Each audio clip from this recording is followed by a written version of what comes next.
नागपूर मध्यवर्ती कारागृह आता नागपूर शहरातून कामठी तालुक्यात शिफ्ट केलं जाणार आहे। आपण हे दृश्य या ठिकाणी पाहू शकतो। तब्बल 151 वर्ष जुनं हे कारागृह आहे। नागपुरातील वर्धा रोडवर स्थित 1864 मध्ये हे कारागृह सुरू करण्यात आलं होतं।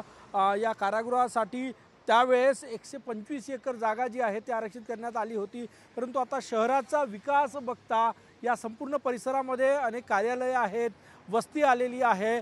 जेव्हा हे कार्यालय 151 वर्षापूर्वी सुरू झालं तेव्हा या भागात वस्ती नव्हती, परंतु आता हा संपूर्ण गजबजलेला परिसर आहे। त्यामुळे शहराच्या विकासासाठी ही जागा इतर डेव्हलपमेंट प्रोजेक्टसाठी वापरली जाणार आहे। आणि हे कार्यालय हे आता कारागृह कामठी तालुक्यात जे आहे ते स्थलांतरित करण्यात येणार आहे। कामठी तालुक्यात तब्बल 43.6 हेक्टर जमीन जी आहे ती नवीन कारागृहासाठी आरक्षित करण्यात आलेली आहे। आणि आपण हे कारागृह जर बघितलं तर याकूब मेमनच्या फाशीपासून तर अनेक मोठ्या कैद्यांना या ठिकाणी कुख्यात कैद्यांना फाशी शिक्षा झालेली आहेत।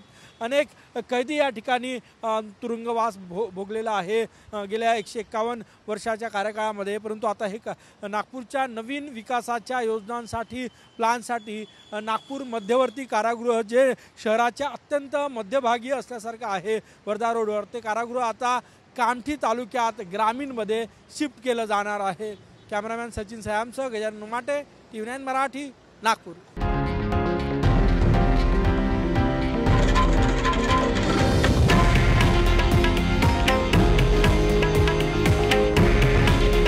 हे आहे देशातील नंबर 1 न्यूज नेटवर्क आणि आपण पाहत आहात TV9 मराठी।